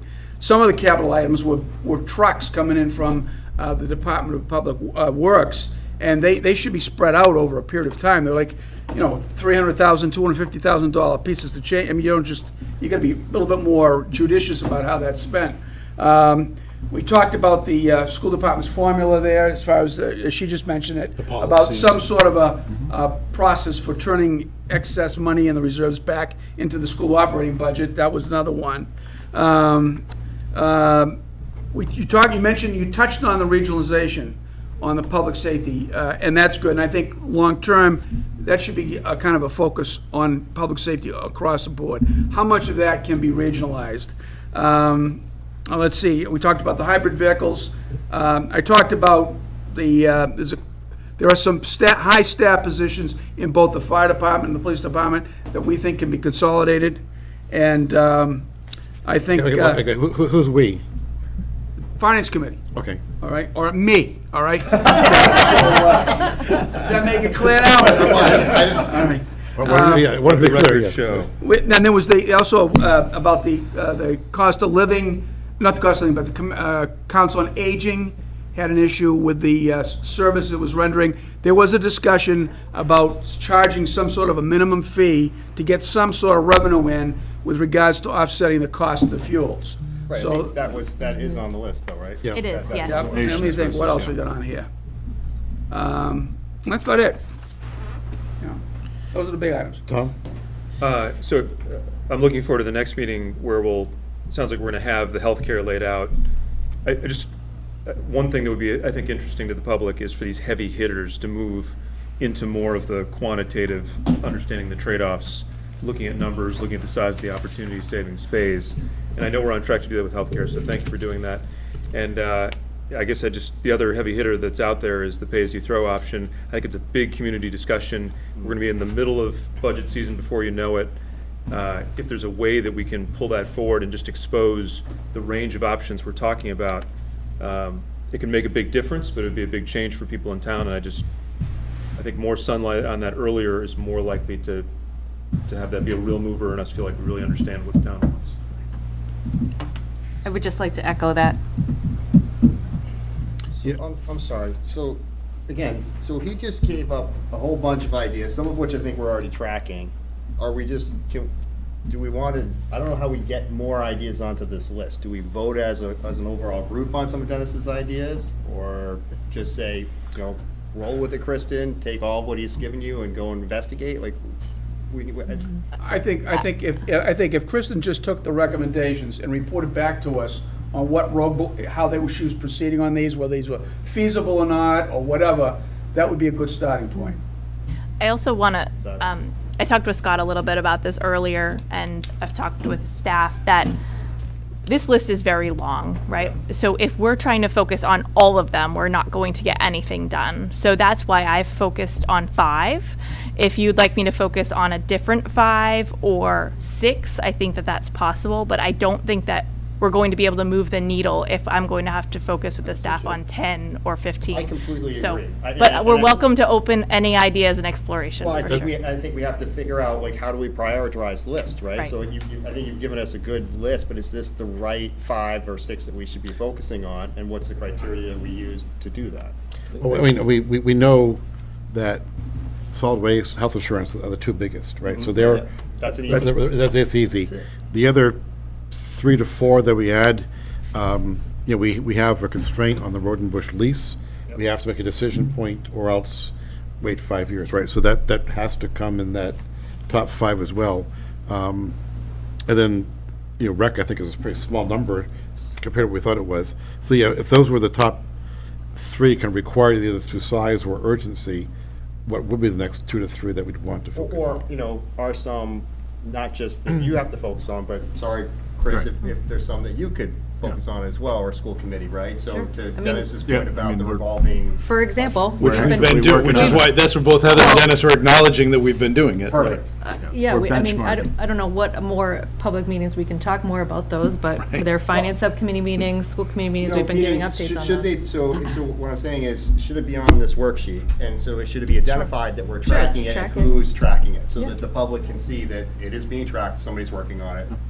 That's all I think we probably need to do at this point. Yeah. I mean, another urgent one, or urgent because of Ryan's departure, is VSO. Yep. Fortunately, we have a former VSO who's standing in temporarily, but that is one that makes a lot of sense to regionalize. It was sort of part-time anyway, can we combine it with the towns?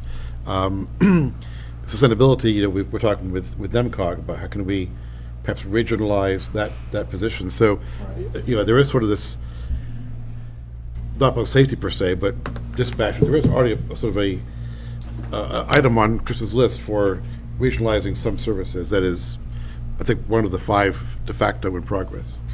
Scott, Yeah. to your point, one of the things that we're going to, strategically, you're going to have to consider is whether the situation that we're facing with the inflation, the loss of state aid, and some of the mandates that are coming down, whether that's going to be a permanent situation or whether there's an opportunity where that's going to alleviate and go back to some sort of normalcy. If it's not going to go back to normalcy, then we really have to think about, really out of the box, about what services we're going to have to start regionalizing. I have to start thinking that other towns have to be in the same boat. But to think that we can foot the bill for a full array of services while we're not getting state aid, while inflation's going up, and there'll probably be more state taxes coming down the pike as well, I think that's something we're going to have to make a decision on. That's what I would suggest you start looking at. There's a hand on the Zoom. I mean, do you put together a working group or something? Like regionalization feels like such a massive Yeah, that would have to thing take to a look lot of on. work, So yeah. that to me sounds like you're looking at a working group of some shape Well- or form. Krista, correct me if I'm wrong, but when you start regionalizing with that discussion, you're talking about people's livelihoods, right? No, So I that has to be done, I think, very carefully Yep. and I think even confidentially between towns before. I mean, I was on Boxborough Fire. We tried to regionalize dispatch. Boxborough's Acton, I think, and Maynard. It's really, really hard to do even simple things like that, much less, the big organizations. I just mentioned more like if there's certain recommendations or that we do it or not. Yeah. Just Tom? Just before you coming get back into to negotiations. Just coming back to the question of, how should Kristen prioritize her time? I think you've done a pretty good job here. I think more than 80% of the dollars that can affect fiscal 26, 27 are here in your top 5. So I would want you to spend 10 minutes on each of these for every 5 seconds that you're spending on things lower on the list. We should definitely track them. I hope we have time to get to them. But if they're not going to make a substantial difference, it's going to save a teacher and save a cop. I would much rather you work on things with big dollars attached. Yeah, and we have a more robust tracking of those other items I went through very quickly, but it's not ready for prime time. So we will get those ready for prime time. It's just in the background right now. And Hari has a question or a Okay. comment. Go ahead, Harry. So, I raised my hand when the prioritization discussion started, and if we are still trying to figure out which one's prioritized, I like to do a little bit of complexity to bring clarity. The meaning, each and every item will have the amount of dollars that's already there, and effort it takes to achieve that dollar amount. And third thing is it possible or not? There are some things like the pie in the sky ideas, and sometimes they're very easy to achieve. So the low hanging fruits, if you start making these attributes to each one of those ideas or possible efficiency items, it brings a little bit of clarity in bubbling which ones we should really do. They ultimately result in biggest bang for the buck with the least amount of risk, right? Penny for thought. That's way. Okay, so I think we got a short-term list to work with as the next 3 months, which takes the question of when do we meet again as a team in about 3 months. Are Thursday nights good in general? Is that? Looks like we got pretty good attendance. Okay, so I don't know what the. And can I just have Dan give a very brief overview of when we're going to start the fiscal 26 budget process, so you all have that in mind as well? Oh, we already started. As soon as town meeting was over. No, we're working together. We're rolling the system next week to move into FY25, and we wrap up FY25 on July 15th. That's our last warrant, so we'll have all our information in. And at that point, we usually send out budgets about 2 weeks later to department heads. We give them 3 to 4 weeks to put those together and get back to us, and then we meet for them for about a month or so. We start compiling all the information to the budget, and then we have usually a plan by end of October or so. It's usually not complete, but by November, we're wrapping that up and putting together all the information for the committees to have. And the presentation's usually in the first select board meeting in December. And then January, we get into budget hearings, and then, we have the March town meeting, so it moves quickly. So for FinCom, basically January and February is a very busy time.